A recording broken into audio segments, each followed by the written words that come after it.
ముముక్షు వ్యవహార ప్రకరణములోని 28వ అధ్యాయము చైతన్యము జగత్తు. రామచంద్ర, ఈ జీవుని వాస్తవ స్వరూపము శుద్ధ చైతన్యమే అని అనుకున్నాం కదా. ఒకే నీరు అనేక తరంగములుగా, సుడులుగా, బుడగలుగా అనేక రూపములు దాల్చుచుండుట గమనించావా? అదేవిధంగా చైతన్యమే సంకల్ప వికల్పాది నానావిధ భ్రాంతులతో జగత్తు రూపమున ప్రతిభాసితమగుచున్నది. అనగా అద్దంలో ఎదురుగా ఉన్న దృశ్యం ప్రతిభాసం అగుచున్నట్లు చైతన్యమునందే సంకల్పమాత్రంగా ఈ దృశ్య జగత్తు స్ఫురిస్తోంది. అయితే సృష్టికి పూర్వం, సృష్టి సమయంలోనూ, సృష్టి లయించినప్పుడు కూడా అట్టి చైతన్యమే సత్యమై నిత్యమై ఉన్నది. అట్టి చైతన్యము దేనికి కారణము గాని కార్యము గాని కాకపోయినప్పటికీ ఈ సృష్టి అనబడే లీలను తన యందు తానే ప్రకాశింపచేయుచున్నది. తన వాస్తవ స్వరూపము శుద్ధ చైతన్యమే అయినప్పటికీ ఈ జీవుడు తన యందు విచారించని కారణంగా ఒకానొక అజ్ఞానం పొందుచున్నాడు, చూచుచున్నాడు.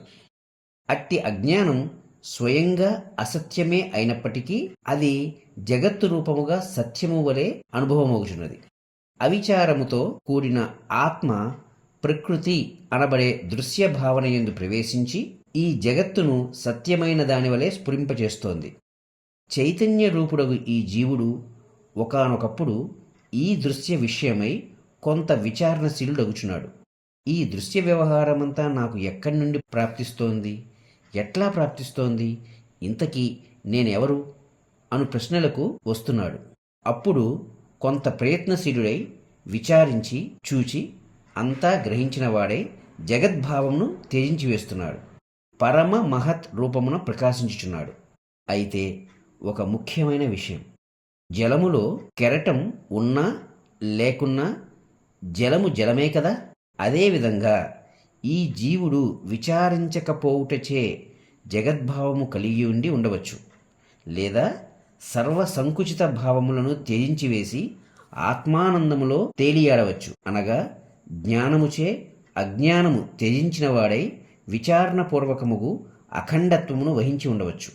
ఏది ఏమైనా ఈ జీవుని వాస్తవ స్వరూపము సర్వదా శుద్ధ చైతన్యమే అయి ఉన్నది సుమా.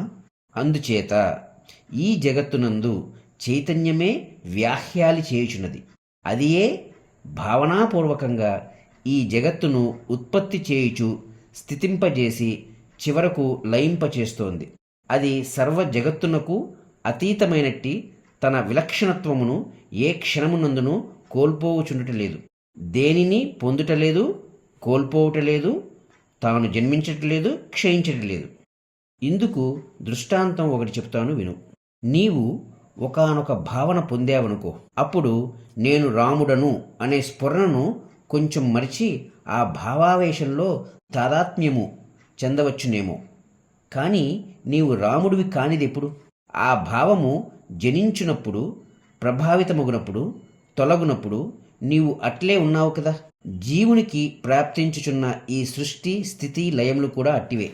ఓయి జీవుడా, నీ స్వస్వరూపము స్వ సత్త సామాన్య అనుభవమగు శుద్ధ చైతన్యమే కదా. స్వ అనగా సెల్ఫ్, సత్తా ఎగ్జిస్టెన్స్, సామాన్య కామనాలిటీ అనుభవము experience. Self, existence, commonality, experience. స్వ సత్తా సామాన్య అనుభవమగు శుద్ధ చైతన్యమే కదా నీ స్వస్వరూపము. అట్టి శుద్ధ చైతన్యమునకు చావు పుట్టుకలు ఎక్కడున్నాయి? మరి నీవు దుఃఖించవలసిన పనేమున్నది? నేను నీవు అట్లే ప్రతి ఒక్కరూ అమృతతుల్యమగు ఆ అద్వితీయ చైతన్యమే అని మన ఈ విచారణ సర్వులకు నిరూపించగలదు. ఎవరైతే విచారణపరులై ఆత్మను దాని స్వభావ స్వరూపములను గ్రహిస్తారో అట్టివారు సర్వశబ్దములకు మనస్సునకు అతీతమై ఉన్న పరబ్రహ్మమునే నేను అను అనుభవముతో ప్రకాశించుచున్నారు. ఈ ప్రపంచము నా నుండి వేరుగా సత్యమై ఉన్నది కాదు. స్వకీయ కల్పనచే నేను ఇదంతా ఇట్లు గాంచుచున్నాను, ఇదంతా నా ఆత్మస్వరూపమే అని తెలియబడుటచే మనస్సు శూన్యమై శాంతిస్తోంది. అట్టి స్థితిలో జ్ఞానేంద్రియములు తమ తమ కార్యక్రమములు నిర్వర్తించుచున్నప్పటికీ కర్మఫలము అన్నది అతనిని ఏమాత్రం తాకుటలేదు. ఇది చేశాను, ఇది ఇట్లున్నదేమి అనునట్టి కర్తృత్వ అహంకారమును, స్పర్ధను త్యజించి వేస్తున్నాడు. మనస్సు శూన్యమైన చోట వాసనల ప్రభావం మాత్రం ఏమి ఉంటుంది? కర్మేంద్రియములు ఆసక్తులను త్యజిస్తాయి. మనస్సు అనే యంత్రం కదలాలంటే విషయవాసనలు అనే త్రాడు కావాలి. విషయవాసనలు క్షీణించినప్పుడు మనస్సు శాంతించక ఏం చేస్తుంది? అట్టివాడు జీవన్ముక్తుడే అవుతాడు. జీవన్ముక్తులు కూడా అనేక సందర్భములలో ఇతరుల వలనే కర్మలు నిర్వర్తిస్తున్నారు. అయితే వారికి ఆసక్తి కానీ భ్రమలు కానీ ఉండవు. అందుచేత వారి ప్రవర్తనచే లోకులకు శుభమే జరుగుతుంది.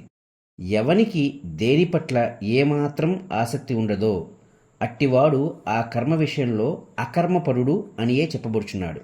గాలియందు చలనశక్తి అంతర్హితమై ఉంటుంది కదా, అట్లే ఈ జగత్తు కూడా జీవుని యొక్క వాసనలందే సంస్కార రూపమున ఉన్నది. ఆ సంస్కారములే బాహ్యమున భోగములు మొదలైన అనుభవములుగాను, అంతరంగమున అనేక చింతలుగాను వ్యవహరిస్తున్నాయి. ప్రాణుల కర్మఫల భోగము కొరకే ఈశ్వరుని యందు సత్వగుణ ప్రధానమగు వాసన టెండెన్సీ ఉదయిస్తోంది. వెనువెంటనే ఆ వాసన విశాల దిక్మండల రూపముగాను, కాలముగాను, బాహ్య అభ్యంతర పదార్థములుగాను ప్రకాశిస్తోంది. ఈ దృశ్యములోని పదార్థజాలం, ఈ శరీరం కూడా అట్టి జగదృశ్యములోని విభాగమే. ఆ తరువాత ఆ ఈశ్వరుడే నానా విధములైన మలిన ఉపాధులతో సంసర్గమును స్వకీయమైన మాయచే అంగీకరించుచున్నాడు. అట్లు అంగీకరించి ఈ దేహములు మొదలైన దృశ్య స్వరూపములే తన యొక్క వాస్తవ స్వరూపము అను అసద్భావమును పొందుచున్నాడు. నేను జీవుడను అనునట్టి ప్రమేయత్వమును, పరిమితత్వమును వహించి ఉంటున్నాడు. ఇక ఈ వస్తువుల స్వభావం అంటావా? ఇదంతా నిజ స్వభావ సంకల్పానుసారమే ప్రకాశిస్తోంది. ఇక ఈ వస్తువుల స్వభావం అంటావా?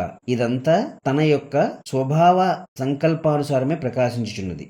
వాస్తవానికి సర్వాత్ముడే అయి ఉన్నట్టి ఈ జీవుడు ఎచ్చట ఏ భావమున విరాజిల్లుతాడో అచ్చట ఆ రూపమునే, ఆ అనుభవమునే పొందడం జరుగుతోంది.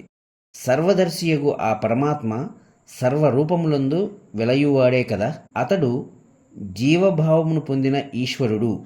అతడు ఎట్లు ఎచ్చట సంకల్పిస్తున్నాడో ఈ దృశ్యము కూడా అతనికి అట్లే ప్రాప్తించుచున్నది. ద్రష్ట ఉంటేనే కదా దృశ్యము ఉండేది. కనుక ద్రష్టను అనుసరించే దృశ్యము ఉంటోంది. దర్శించువాడు ఈశ్వరుడు దర్శనమునకు మునుముందే ఉన్నాడు. వాస్తవానికి దృశ్యము గాని, దృశ్యత్వము గాని, ద్రష్టత్వము కాని సత్యమైనవి కావుసుమా.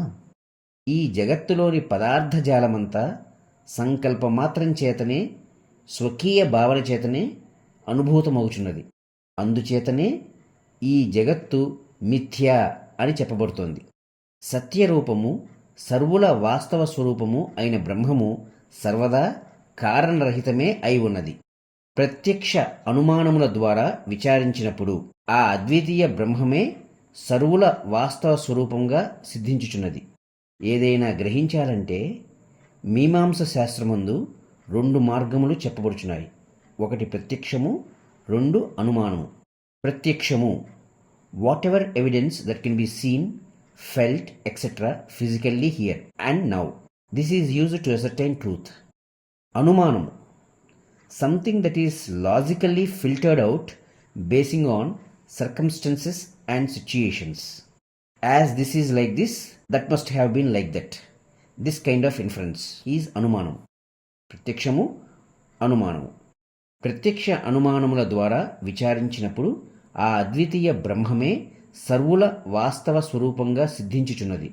రామచంద్ర, ఓ సాధు, మనం తత్వ విషయంలో ప్రవేశించే ముందు మరొక్కసారి ఒకానొక నగ్న సత్యమును సర్వజనులకు ప్రకటిస్తున్నాను. స్వయత్న మాత్రే యత్ ఉపాసకోయః తత్ ఏవ శబ్దార్థం ఉపాస్య దూరే. సూరేణ సాధో పదముత్తమం తత్ స్వపౌరుషేణ ఏవహి లభ్య అత ఇంతః. ఇతః పూర్వపు వర్తమానపు స్వప్రయత్నములకు వేరుగా దైవము అనబడు స్వయం నిర్ణయాధికారం గల వస్తువేది ఎచ్చటా లేదు. నీవు ఆ దైవము అనబడు శబ్దార్థములను దూరంగా ఉంచి ప్రయత్నశీలుడవు అయ్యదవుగాక. ముముక్షువు అయినవాడు తనను ప్రతిరోజు సమీపిస్తున్న అనేక వ్యవహారములను జాగ్రత్తగా గమనిస్తూ ఉండాలి. తన ఇంద్రియ మనస్సులు వాటి పట్ల ఆసక్తిపూర్వకంగా ప్రసరించకుండా చూసుకోవాలి. దృష్టిని అపరోక్షమగు ఆత్మవైపు తరలించాలి. అప్పుడే అతడు సూర్యుడు అని అనిపించుకుంటాడు. అట్టివాడు దైవము అను దానిని పరిత్యజించి పౌరుష ప్రభావం చేత తన హృదయంలోనే ఆత్మసాక్షాత్కారం పొందుచున్నాడు. స్వీయ బుద్ధిబలం చేత బ్రహ్మమును సాక్షాత్కరింపచేసుకునే వరకు స్వప్రయత్నము అను దానిని ఏమాత్రం విడిచిపెట్టరాదు. ఒకవైపు ఆయా ఆచార్యులు నియమించినట్టి విధి విధానపూర్వకమైన ప్రార్థన, పూజ, ధ్యానము మొదలైనవి నిర్వర్తించవలసిందే. మరొక వైపు తత్వ విషయమై విచారణ చేస్తూ ఉండవలసిందే.